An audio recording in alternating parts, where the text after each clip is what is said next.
ये परिवार छुट्टियां मनाते दौरान एक ऐसे आइलैंड पर फंस जाता है जहाँ पर कोई नहीं आता जाता था। फिर बाद में पता चला कि ये पूरा एक ट्रैप बनाया गया था। इस एडवेंचरस कहानी की शुरुआत होती है केविन नाम के एक आदमी को दिखाते हुए जो अपनी फैमिली के साथ वेकेशन पर था। वो एक ऐसे टूरिस्ट प्लेस पर आया होता है जहाँ कई सारे आइलैंड मौजूद थे। वहाँ पर काफी अच्छे नीट एंड क्लीन बीचेस भी होती है जहाँ कई सारे टूरिस्ट एंजॉय कर रहे थे। केविन का यही प्लान था कि वो अपनी वाइफ सैरा और अपने बेटे के साथ काफी एंजॉय करे। उसने तो प्लान्स भी करके रखे थे कि वो एक बोट हायर करेंगे और फिर आगे बढ़ेंगे। सैरा भी यहाँ बहुत ज्यादा खुश थी क्योंकि काफी समय बाद उन्हें यहाँ आने का टाइम मिला है। नहीं तो केविन जो एक डॉक्टर है वो अपने प्रोफेशनल लाइफ में काफी बिजी रहता है। इसी वजह से फिलहाल वो वेकेशन पर है और बाकी चीजें वो भूल जाते हैं। केविन तो दोपहर के समय अपनी वाइफ और अपने बेटे को बीच के किनारे लेकर आता है ताकि वो एक बोट किराए पर ले ले। उन्हें एक्चुअल में पानी में जाना था और उसके चक्कर लगाने थे। लेकिन केविन जब किनारे पर आकर किसी से बातचीत करता है बोट किराए पर देने के लिए, तो पता चला कि सारे के सारे बोट किराए पर दे दिए गए हैं। वहाँ पर एक भी बोट नहीं बची हुई थी। लेकिन केविन उस आदमी से रिक्वेस्ट करने लगा कि वो एक्स्ट्रा चार्ज देने के लिए भी रेडी है। तब जाकर वो किसी दूसरे आदमी के बारे में बताता है कि उसके पास मोटर बोट मिल जाएगी। वो उसकी खुद की प्राइवेट बोट है जो कि किराए पर देता है। केविन को तो अपनी फैमिली के लिए बोट चाहिए थी, इसीलिए वो बताए गए आदमी के पास चला जाता है। केविन तो उस आदमी से कहने लगा कि मुझे तुम्हारी बोट किराए पर चाहिए।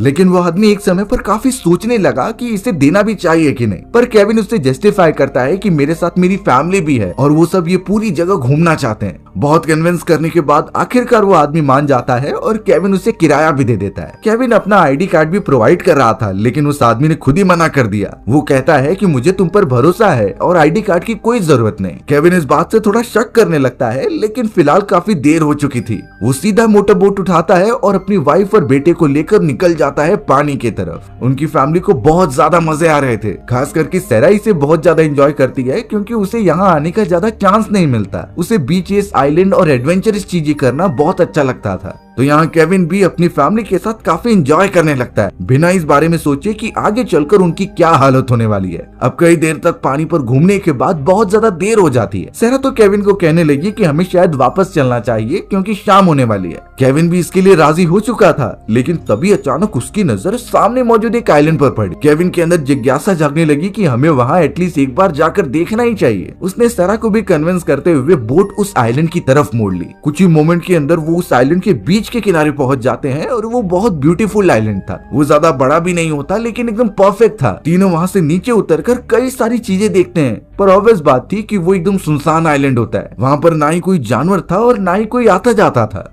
खैर, थोड़ा एक्सप्लोर करने के बाद सैरा और उसका बेटा वापस चलने के लिए बोलते हैं। केविन भी बोट के अंदर बैठ गया और उसे चालू करने लगा, लेकिन तब पता चलता है कि बोट का इंजन एकदम स्टक हो गया है। बार बार चेन खींचने पर भी वो चालू नहीं हो रही। केविन इस बात से काफी डर जाता है क्योंकि बोट अगर चालू नहीं होगी तो वो बाहर कैसे जाएंगे। केविन ने हार नहीं मानी और कई घंटे तक वो ट्राई करता ही रहा, बट इसका कोई भी रिजल्ट नहीं निकलता। सैरा भी अपने बेटे को लेकर काफी परेशान हो गई क्योंकि अगर बोट नहीं चली तो उन्हें यहीं पर रुकना होगा। रात भी होने लगी थी और ये आइलैंड इतना सुरक्षित तो उन्हें लगता नहीं। अब यहाँ बेचारे केविन और उसकी फैमिली के पास कोई ऑप्शन नहीं होता वहीं पर एक रात गुजारने का। जैसे तैसे वो सुरक्षित होकर वहीं पर सो जाते हैं। सैरा जब अपने बेटे के साथ अपनी आंखें खोल रही थी तो पता चला कि केविन अभी भी बोट को चालू करने की कोशिश कर रहा है। ऑलमोस्ट उसने बोट की सारी चीजें देख ली, इंजन से लेकर हर एक फ्यूल वाली चीजों को, लेकिन उसे गड़बड़ी कहीं नहीं मिलती। और अब सबसे बड़ी प्रॉब्लम की बात यह है, ना ही उन्होंने यहाँ आने से पहले किसी को इन्फॉर्म किया था और जो बोट का ओनर होता है उसने भी उनका आईडी कार्ड नहीं लिया। यानी उसे एक्चुअल में पता ही नहीं है कि वो कौन है और कहां से आए हैं। ये सारी बातें सैरा और केविन दोनों को ही हिला कर रख देती हैं, क्योंकि उन्होंने ना तो अपने मोबाइल कैरी किए थे और ना ही कोई रिसोर्सेस अपने साथ लेकर आए थे। और इस आइलैंड पर फंसे रहना मतलब मौत को चेतावनी देना है। पर तभी अचानक कई दूरी से आवाज आई और पता चला कि वहाँ पर एक टूरिस्ट बोट मौजूद है। केविन तुरंत ही पानी के अंदर गया और जोर जोर से चिल्लाकर उन्हें अपनी तरफ आकर्षित करने लगा। पर अफसोस बोट उनसे कई ज्यादा दूर थी और ऑब्वियस बात है कि उनकी आवाज नहीं सुन सकती।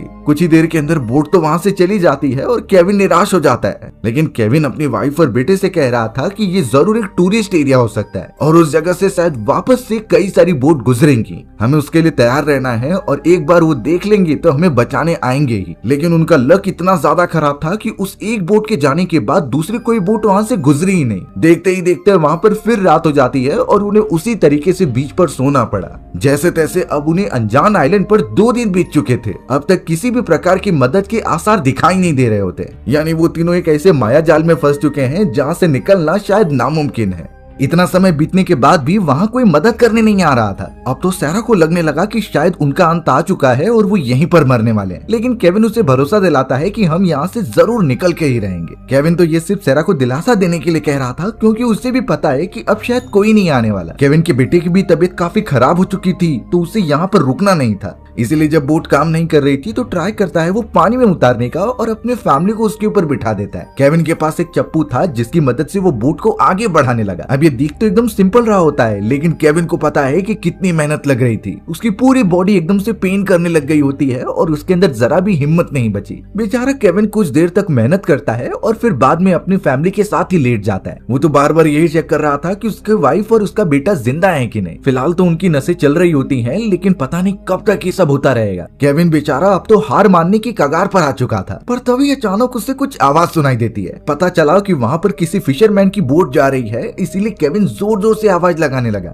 उन दोनों की बोट में डिस्टेंस काफी ज्यादा था, पर केविन चिल्लाना रुकता नहीं। बहुत देर तक कोशिश करने के बाद केविन खुद थक गया और बेहोश हो गया। लेकिन अच्छी बात हुई कि उस दूर पड़ी हुई फिशरमैन वाली बोट ने उन्हें देख लिया था। वो जल्द से जल्द पानी से ट्रेवल करते हुए आखिरकार उनके पास आ गए और उन्हें केविन और उसकी पूरी फैमिली दिखाई दी। उस बोट के अंदर एक्चुअल में 2 फिशरमैन थे जो जल्द से जल्द उन्हें निकालते हैं और किनारे पर लेकर आते हैं। केविन ने तो उस फिशरमैन को सब कुछ बता दिया कि वो एक डॉक्टर है और अपने फैमिली के साथ वेकेशन मनाने आया था, लेकिन गलती से वो इस आइलैंड पर फंस गए और उनकी बोट ही खराब हो गई। अब उनमें से एक फिशरमैन जब ये सुन लेता है कि केविन एक डॉक्टर है तो उसके मन में लालच आ गया। वो तो केविन को ब्लैकमेल करने लगा, ये कहकर कि मुझे भी कुछ फायदा होना चाहिए, अगर वो तुम्हें बचाएगा तो उसे भी कुछ मिलना ही चाहिए। केविन भी एक मोमेंट पर ही समझ गया कि ये जरूर मनी की बात कर रहा है, तो इसलिए केविन ने प्रॉमिस किया कि अगर तुम हमें बचा लोगे तो मैं तुम्हें कई सारे डॉलर्स दूंगा। लेकिन वो फिशरमैन बहुत ज्यादा लालची हो चुका था। उसने सबसे पहले केविन की वाइफ और उसके बच्चे को पकड़ा और साइड में किया। बाद में वो एक डिमांड करता है कि मुझे $1 मिलियन चाहिए, और शॉकिंग बात होती है कि इतने तो केविन के पास थे भी नहीं। वो एकदम परेशान होकर कहने लगा कि मुझे और मेरी फैमिली को छोड़ दो, पर यहाँ से निकलने का रास्ता सिर्फ उस फिशरमैन को ही पता था और उसकी बोट भी सही सलामत थी। तब जाकर वो फिशरमैन कहता है कि तुम्हें अपने दोस्तों से मांगनी चाहिए और रिलेटिव से बात करनी चाहिए। अपनी फैमिली के लिए बहुत ज्यादा सोचने के बाद केविन रेडी हो जाता है और उसने कहा कि मैं तुम्हें $1 मिलियन दे दूंगा। ये सुनते ही वो फिशरमैन काफी खुश हो गया और उसने एक चप्पू उठाया और सीधा आकर केविन के चेहरे पर मारा। बेचारा केविन वहीं पर बेहोश। थोड़ी देर के बाद जब वो अपनी आंखें खोलता है तो फिशरमैन एक बोट में मौजूद था। वो तो उसे कहीं दूर लेकर जा रहा होता है। केविन ने आसपास जब नजर घुमाई तो उसकी वाइफ और बेटा दिखाई नहीं दे रहा था, और फिर उस फिशरमैन ने बताया कि मैंने तुम्हारी फैमिली को किसी दूसरे आइलैंड पर छोड़ दिया है। ये इसलिए क्योंकि उसे डर था कि कहीं केविन सिटी में वापस जाने के बाद पुलिस ऑफिसर्स को न इन्फॉर्म कर दे। शर्त एकदम सिंपल थी कि केविन किसी को कुछ न बताए और सारे पैसे उसके अकाउंट में ट्रांसफर कर दे। केविन यहाँ पर एकदम से बेबस था और ना ही उसे ये पता होता है कि उसकी फैमिली कहाँ पर है। तो जैसा जैसा फिशरमैन कहता वो वैसा करता गया। बेचारा केविन अब कॉल करता है अपने सभी रिश्तेदारों और दोस्तों के पास। उसे पैसों की सख्त जरूरत थी तो वो उनके सामने गिड़गिड़ाने लगा। करते करते कई सारे लोगों से ऑलमोस्ट उसने भीख मांग ली थी, लेकिन आखिरकार उतनी रकम जमा हो गई होती है और फिर केविन उस फिशरमैन से अपनी फैमिली वापस देने के लिए कहता है। लेकिन फिशरमैन ने वो सारा मनी का अमाउंट अपने एक फर्जी अकाउंट के अंदर डालने के लिए कहा। तो अब केविन बैंक के अंदर भी चला जाता है और ये काम भी कर देता है। यानी फिशरमैन को उसके पैसे मिल गए थे और शर्त के अनुसार उसे केविन की फैमिली वापस देनी थी। अब वो केविन को लेकर एक बोट के अंदर आता है और कहता है कि तुम मेरे पीछे पीछे आना। जैसे ही केविन उस मोटर बोट के चैम्बर के अंदर घुसा देखने के लिए, तभी फिशरमैन ने वो दरवाजा ही बंद कर दिया था। ये एक तरीके का बिट्रेयल होता है, जो कि शर्त पूरा होने के बावजूद भी फिशरमैन निभा नहीं रहा था। केविन इस बात पर काफी पैनिक हो जाता है। तब वो फिशरमैन बता रहा था कि तुम मेरे पीछे पीछे आओ और जरा भी चालाकी करने की जरूरत नहीं। मैं तुम्हें जिस आइलैंड पर छोड़ूंगा वही तुम्हारे फैमिली मेंबर्स होंगे, जिसे कि तुम फिर बाद में लेकर जा सकते हो। केविन को यहाँ पहली बार पछतावा हो रहा था किसी से मदद मांगने का। उसने तो और भी ज्यादा खतरा मोल लिया था। अब जैसा जैसा फिशरमैन कह रहा था केविन वैसा ही करता है। वो उसकी बोट को फॉलो करने लगा भरे पानी के अंदर। कुछ देर तक वो फिशरमैन आगे बढ़ता रहता है और जब वो पानी के एकदम बीचों बीच आ गया, जहाँ से शहर और आइलैंड काफी दूर होते हैं, तब वो वहीं रुक जाता है। उसने फिर केविन को हाथ दिखाया कि तुम मेरी बोट के पास आओ, मैं तुम्हारा दरवाजा खोलकर लोकेशन बता दूंगा तुम्हारी फैमिली का। केविन को अब जाकर ठीक लग रहा था कि उसकी फैमिली मिल जाएगी, इसीलिए वो अपनी बोट धीरे धीरे उसकी तरफ लेकर आता है। पर जैसे ही वो क्लोज आए, वो फिशरमैन एक लोहे की तीर ले लेता है और तुरंत ही केविन की बोट में मारकर छेद करने लगता है। ये इसलिए ताकि वो चाहता था कि केविन की बोट डूब जाए और वो भी पानी के साथ मारा जाए, क्योंकि वो फिशरमैन कोई भी रिस्क नहीं लेना चाहता केविन को जिंदा छोड़ने का। फैमिली मिलने के बाद वो उसके बारे में पुलिस ऑफिसर्स को बताएगा ही। फिशरमैन को तो अपना अमाउंट मिल गया था, इसीलिए केविन की उससे कुछ जरूरत नहीं। अब जब वो ऐसा कर रहा था तभी दूसरा फिशरमैन जिसका नाम जैक होता है वो उसे रोकने की कोशिश करता है, क्योंकि ये पूरी तरीके से नाइंसाफी है। लेकिन उसका वो बॉस जैक को शांत करा देता है और वापस चलने के लिए कहता है। बोट में छेद कर देने के कारण अब वो धीरे धीरे डूबने लगी थी। सारा पानी बोट में आ चुका था और अब लगता है कि केविन की जान जाने ही वाली है। पर अच्छी बात हुई कि केविन ऊपर वाले हिस्से पर अपना मुंह निकाल कर बैठा हुआ था, इससे उसे थोड़ा टाइम मिल गया सरवाइव करने का। अब उस बदमाश फिशरमैन को यही लग रहा था कि केविन मर चुका होगा, इसीलिए वो सारी चीजें छोड़कर वापस दूर चला गया। केविन को यहाँ पर बहुत सारी मुसीबतों का सामना करना पड़ रहा था, क्योंकि अगर वो बोट के अंदर से नहीं निकला तो पानी भरने के कारण वो मारा जाएगा। लेकिन कभी ऐसी कंडीशन हमारे सामने आ जाए कि हम जहाज में बैठे हैं और वो शिप तुरंत ही पानी में डूबने लगी है, चारों तरफ का दरवाजा बंद है, तो फिर बाहर कैसे निकले? क्योंकि अगर नहीं निकलेंगे तो ड्रास्टिकली डूबते जाएगी शिप और हम मारे जाएंगे। अब सबसे पहले हमें ये बात जान लेनी है कि ऐसी छोटी छोटी शिप के अंदर कुछ वीक पार्ट होते हैं जिसे आसानी से तोड़ा जा सकता था, जैसे कि विंडो वाली एरिया और एक इंजन एरिया। उसके साइड वाले हिस्से में अगर हम मारते जाएं तो ऑब्वियसली वो टूट जाएगा, और पानी के अंदर जरा सा भी छेद कितना बड़ा हो सकता है प्रेशर के कारण, ये हमें पता ही है। अब बात रही इतने भरे समुद्र में अकेले सरवाइव करने की विदाउट एनी रिसोर्सेज। अगर आपको तैरना नहीं आता तो ये टेक्निक अपनाइए जिसमें कि आप कई देर तक सरवाइव करके रह सकते हैं। हमें अपने पूरे बॉडी फॉर्मेशन को एक स्टार शिप की तरह बनाना है। अपना सर ऊपर रखना है और बिल्कुल भी पैर नीचे नहीं करने हैं। इससे होगा ये कि आप ऊपर फ्लोट करते रहोगे, ना कि नीचे डूबोगे। एक बात का ध्यान रखना कि पैनिक होते समय अगर आपने अपना हाथ ऊपर कर दिया तो आप अंदर चले ही जाओगे। ये बिल्कुल भी हमें अवॉइड करना है और इस फॉर्मेशन को बनाए रखना है तब तक जब तक रेस्क्यू टीम आपके यहाँ पर आ नहीं जाती। लेकिन केविन की नसीब फिलहाल यहाँ पर अच्छी थी, क्योंकि वो बोट से जैसे ही बाहर निकला और थोड़ी देर तक पानी में रहा तभी वहाँ से एक टूरिस्ट की शिप गुजर रही थी। उन सारे टूरिस्ट ने केविन को देख लिया और तुरंत ही जाकर उसे बचाने लगे। वो जल्द से जल्द उसे लेकर बंदरगाह की तरफ आ जाते हैं। अब यहाँ केविन के साथ जो घटनाएं हुई थी उसने वहाँ के कोस्टल गार्ड और ऑफिसर को बता दिया होता है। उसने सब कहा कि कैसे दो फिशरमैन हमें ब्लैकमेल कर रहे थे और उसने मुझसे कई सारे अमाउंट भी लिए। इनफैक्ट उसने मेरी वाइफ और बेटे को किसी आइलैंड पर छुपा कर रख दिया है जिसकी लोकेशन उसने बताई नहीं। वो सारे कोस्ट गार्ड और ऑफिसर्स सारी बातें समझ तो गए थे, लेकिन फिलहाल रात का टाइम होता है, वो इस समय रेस्क्यू टीम नहीं भेज सकते, तो उन्हें सुबह होने का वेट करना होगा। और केविन की फैमिली की लोकेशन ढूंढना भी बहुत डिफिकल्ट है, क्योंकि यहाँ आसपास कई सारे आइलैंड्स थे, तो उन्हें ऑब्वियसली काफी ज्यादा टाइम लग सकता है। लेकिन यहाँ केविन काफी डर रहा था, क्योंकि उसकी फैमिली के पास नहीं टाइम बचा हुआ है, वो इतने समय तक सर्वाइव ही नहीं कर पाएंगे। अब वहाँ पर एक सीनियर ऑफिसर होता है जो इस केस को लीड कर रहा था। अब कहीं न कहीं उस ऑफिसर को केविन पर शक होता है और उसकी बात पर भरोसा नहीं करता। उसे लग रहा था कि ये सारा खेल केविन ने ही खेला है। वो जानबूझकर अपने फैमिली मेंबर्स को उस आइलैंड पर छोड़ आया और दूसरे मछुआरों पर इल्जाम लगा रहा है। ये इसलिए क्योंकि वो इंश्योरेंस क्लेम कर ले। पर केविन को पता है कि ऐसा कुछ भी नहीं था, वो तो सच में अपनी फैमिली को बचाना चाहता है। फिर भी वो सीनियर ऑफिसर इतना ही कहता है कि हम कल से उसे ढूंढना स्टार्ट कर देंगे। बेचारा केविन एकदम बेबस हो चुका था और अपनी फैमिली के बारे में सोचता है। इतनी मिन्नतें करने के बाद जब कोई नहीं माना तो एट द एंड वो खुद ही इन्वेस्टिगेशन करने का डिसाइड करता है। यानी कि वो जल्द से जल्द एक कैफे में गया और इस पूरी जगह के आइलैंड के बारे में एक नक्शा बनाया। वो हर एक नक्शे पर देख रहा था कि कौन से पॉसिबल आइलैंड पर उसकी फैमिली मौजूद होगी। हर एक आइलैंड को अच्छी तरीके से देखने के बाद भी केविन को ज्यादा कुछ पता नहीं चल रहा था। ऑब्वियसली कोई भी कंफ्यूज हो जाएगा इतने सारे आइलैंड के बीच। तब अचानक केविन तुरंत ही ऑफिसर के पास चला गया और ये बताने लगा कि वो मछुआरे जरूर मछली पकड़ने गए होंगे और उसे बेचने के लिए वो फिशिंग सेलिंग मार्केट में जाएंगे जरूर, तो ऑब्वियसली उन्हें उस जगह पर जाकर पता लगाना चाहिए। लेकिन ऑफिसर के साफ उसूल थे कि सबसे पहले वो तुम्हारी फैमिली को ढूंढेंगे, उन सारे बदमाश मछुआरों का वो बाद में पीछा कर सकते हैं। इसीलिए अब ऑफिसर केविन के यहाँ से कमांड लेने के बजाय अपने हिसाब से काम करने लगे। बेचारा केविन फिर से बेबस हो चुका था, लेकिन अब वो खुद ही फिश मार्केट में चला गया और चारों तरफ देखने लगा। कई देर तक सर्च करने के बाद भी उसे कुछ मिला नहीं होता। थक हार कर वो वापस अपने होटल की तरफ बढ़ने के लिए चलता है और एक टैक्सी कर लेता है। पर थोड़ी देर बाद उसे टैक्सी ड्राइवर के हाथ पे एक चोट का निशान दिखाई दिया। केविन काफी चौंक गया, क्योंकि उसे इसी टाइप का निशान उस मछुआरे के भी हाथ पर दिखा था। वो तुरंत ही ड्राइवर से पूछने लगता है कि ये चोट तुम्हें कहाँ से लगी।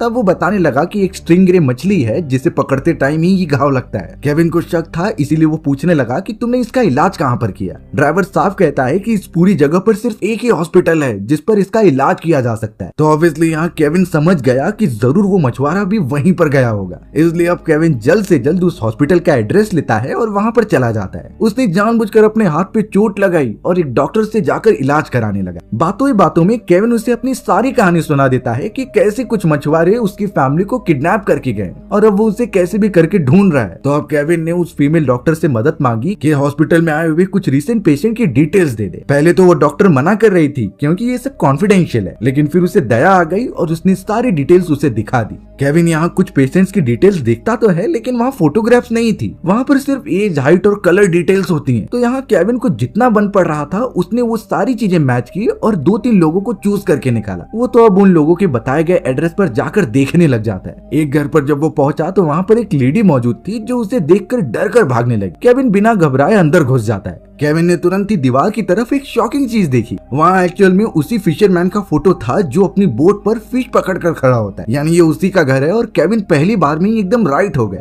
केविन ने तुरंत ही उस फिशरमैन की फोटोग्राफ्स ले ली और उसके बोट का नंबर भी नोट कर लिया, यानी उसे अपनी डिटेल्स तो मिल चुकी हैं। पर तभी दरवाजे की तरफ से उस फिशरमैन की एंट्री होती है। वो फिशरमैन केविन को देखकर एकदम चौंक गया और केविन तो उस पर झपट्टा मार देता है। दोनों के बीच में काफी ज्यादा लड़ाई होती है, लेकिन तभी फिशरमैन की वाइफ अपने हस्बैंड को बचाने के लिए एक एरो गन लेकर आ जाती है। वो एरो गन केविन पर चलाने वाली थी, लेकिन केविन अपने बचाव के लिए उसकी बेटी को आगे कर देता है। फिशरमैन और उसकी वाइफ काफी पैनिक हो गए और उसे छोड़ने के लिए कहते हैं, लेकिन गलती से वो एरो गन चल जाती है। नुकीली एरो सीधा उनकी बेटी को जाकर लग गई, यानी फिशरमैन की बेटी मारी जा चुकी थी। केविन के पेट में भी थोड़ी चोट लगी होती है, इसीलिए वो बेहोश होने लगा। अब अपनी बेटी को मरा हुआ देखकर फिशरमैन एकदम से पागल हो चुका था। वो तो सीधा केविन के ऊपर टूट पड़ा उसे मारने के लिए। केविन को भी अपनी जान बचानी थी, इसीलिए वो पलटवार करता है और उस फिशरमैन को घायल करके फेंक देता है। केविन तो उस जगह से निकलने की भी कोशिश कर रहा था, लेकिन जितनी चोट उसे लगी हुई होती है उससे वो वहीं बेहोश हो गया। थोड़ी देर के बाद जब वो अपनी आंखें खोल रहा था तो हॉस्पिटल में होता है। उसके हाथ में हथकड़ियां बंधी हुई थी और सामने की तरफ एक ऑफिसर मौजूद था, यानी केविन के जाने अनजाने में किए गए सारे क्राइम सबके सामने आ चुके हैं। केविन हॉस्पिटल में ही रखा गया था और थोड़ी देर बाद वो ऑफिसर वहाँ पर आ जाता है। ऑफिसर ने तो केविन को साफ कह दिया कि तुम अपराधी हो और तुम्हें इन सारी चीजों की सजा जरूर मिलकर रहेगी। ऑफिसर ने तो अपने मन में यही सारी चीजें बना ली थी कि केविन को सारे इंश्योरेंस के पैसे चाहिए थे, तो इसलिए सबसे पहले उसने अपने फैमिली को कहीं छुपा दिया और फिर उस फिशरमैन को भी जान से मार दिया। ऑफिसर ने तो गुस्से में केविन को ये कह दिया होता है कि तुम्हारी फैमिली को ढूंढने का वो जो मिशन था हमने बंद कर दिया। केविन इस बात से काफी चौंक गया क्योंकि उसकी फैमिली के पास ज्यादा टाइम नहीं है, पता नहीं वो जिंदा भी है कि मर गए। इसीलिए अब केविन एकदम पैनिक होकर सीधा उठता है और एक ऑफिसर का गन अपने हाथ में ले लेता है। उसने सभी को पॉइंट कर दिया था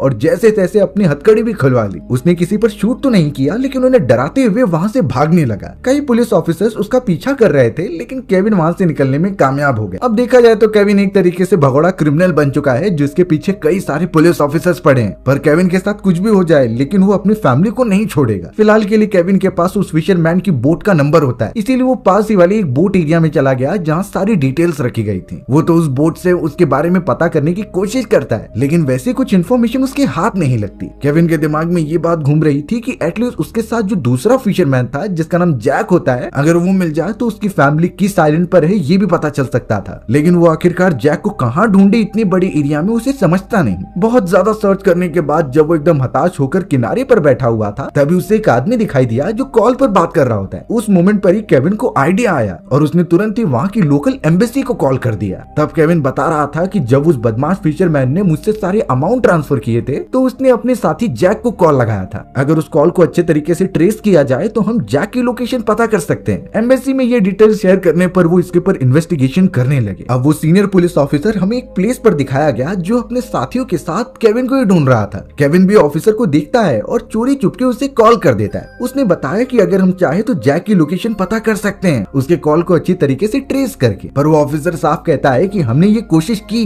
और एट द एंड हमें जैक का कॉल ट्रेस भी हो गया, लेकिन फिलहाल उसने अपना मोबाइल स्विच ऑफ करके रखा होता है जिससे उसकी लोकेशन एग्जैक्ट नहीं पता चल सकती। ये सुनने के बाद केविन और ज्यादा हताश हो गया। उसके पास ये आखिरी मौका था अपनी फैमिली का पता लगाने का और अब वो भी चला गया होता है। जैक फिलहाल उन पुलिस ऑफिसर से बचने के लिए एक बस में चला जाता है जहाँ सारे लोकल लोग थे। वो तो बेचारा रोने लगा अपनी फैमिली के लिए कि शायद अब तो उसकी वाइफ और बच्चे मर चुके होंगे। केविन पूरी तरीके से टूट चुका था, लेकिन तभी अचानक उसकी नजर पीछे बैठे हुए एक आदमी पर जाती है। वो कोई और नहीं बल्कि जैक ही था। केविन तुरंत ही जैक को आवाज देकर पीछे जा रहा था बात करने के लिए, पर जैक इतना ज्यादा डर गया कि वो बस से कूदकर भागने लगा। केविन भी उसका पीछा करता है, लेकिन उसके पेट पर जो चोट लगी थी उससे खून बहने लगा। वो अभी भी पूरी तरीके से रिकवर नहीं हुआ था। कई देर तक भागने के बाद जैक भी थक जाता है और केविन उसे साफ कहने लगा कि मैं तुम्हें नुकसान नहीं पहुंचाऊंगा, मुझे सिर्फ अपनी फैमिली को बचाना है, तो उसकी लोकेशन बता दो। जैक नाम का वो फिशरमैन तो अब केविन की मदद करने के लिए भी रेडी हो चुका था, लेकिन वो जैसे ही उसके पास आने के लिए बढ़ता है तभी एक गाड़ी वहाँ पर आकर उसे टक्कर मार देती है। बेचारा जैक, जिसे पता था कि वो लोकेशन कहाँ पर है, वो अब मरने वाला था। केविन एकदम हड़बड़ाते हुए उसे जाकर गाड़ी से बाहर निकालता है और मैप दिखाते हुए पूछता है कि मेरी फैमिली किस आइलैंड पर मौजूद है। जैक के अंदर जितनी जान बची थी उससे वो डिक्टेट करते जा रहा था और आखिर में केविन को उस लोकेशन के बारे में पता ही चल गया। वो सबसे पहले तो घायल पड़े हुए जैक को गाड़ी के अंदर बिठाकर उसे हॉस्पिटल रवाना कर देता है और अब वो खुद निकल पड़ा था बंदरगाह की तरफ, जहाँ से वो आइलैंड पर जाएगा। लेकिन ऑब्वियसली सबसे पहले उसे कोई बोट रेंट पर लेनी होगी। केविन जब उस बोट ओनर के पास गया तो पता चला कि उसके पास तो पैसे ही नहीं है और उसने तो सारे पैसे ट्रांसफर कर दिए थे उस फिशरमैन के अकाउंट में, यानी अगर उसने रेंट नहीं दिया तो कोई उससे बोट नहीं देगा। केविन का दिमाग घूमता जा रहा था और इस समय सिर्फ वो अपने फैमिली के बारे में सोचता है। इसीलिए अब उसके पास जो पुलिस ऑफिसर की गन थी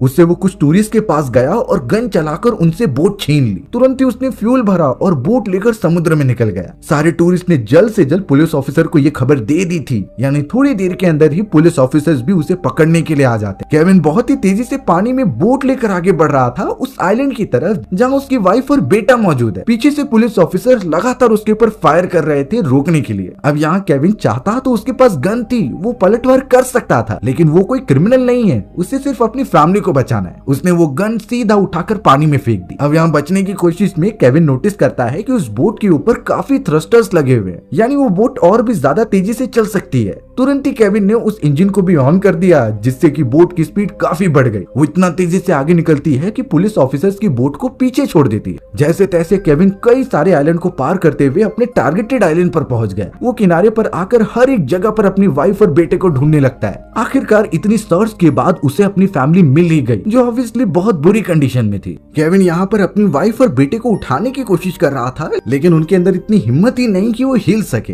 केविन जैसे तैसे अपनी वाइफ को उठाने का ट्राई करता है, लेकिन वो अपनी सिर्फ आंखें ही खोल पा रही थी। केविन इसलिए खुश था कि एटलीस्ट उसकी फैमिली मरी नहीं, क्योंकि इतने दिन बाद बिना खाना पानी के कोई जिंदा ही नहीं रह सकता। अब जैसे ही केविन की नजर उसके बेटे पर जाती है तो वो काफी शॉक हो गया, क्योंकि उसका बेटे की सांसें नहीं चल रही थी। केविन काफी पैनिक होकर उसे सीपीआर देने लगा और माउथ टू माउथ भी करता है। कई देर तक ये कंटिन्यू करने के बाद आखिरकार उसका बेटा सांस लेने लग गया, यानी वो भी जिंदा है और अब केविन के पास मौका है अपनी फैमिली को लेकर जाने का। इस समय केविन के अंदर भी ज्यादा हिम्मत नहीं बची थी। उसके पेट पर चोट लगी होती है और कितने दिनों से वो यहाँ से वहाँ भटक रहा है। फिर भी वो जैसे तैसे अपने बेटे को बोट में रखता है और अपनी वाइफ को चलने के लिए कहता है। उसकी वाइफ को मानो एकदम पैरालिसिस हो गया है और वो अपने कोई भी बॉडी पार्ट को हिला नहीं पा रही थी। इसी वजह से केविन को ही अपनी वाइफ को उठाना पड़ता है ताकि वो उसे आगे लेकर जाए। उसकी वाइफ का वेट भी ज्यादा था और यहाँ केविन को भी चक्कर आने लगते हैं। थोड़ी दूरी तक जाने के बाद ही वो दोनों नीचे गिर गए। केविन बेचारा यही सोच रहा था कि इतनी मुश्किलें उसने झेली अपने फैमिली को बचाने के लिए, लेकिन जब उसके पास मौका है तो वो उन्हें नहीं निकाल पा रहा। शायद यही उनका अंत था और वो उसे एक्सेप्ट भी कर लेता है। लेकिन थोड़ी देर बाद हमें आसमान में एक हेलीकॉप्टर दिखाई दिया। ये रेस्क्यू हेलीकॉप्टर होता है जो उस बोट को ट्रैक करते हुए यहाँ पहुंच गया।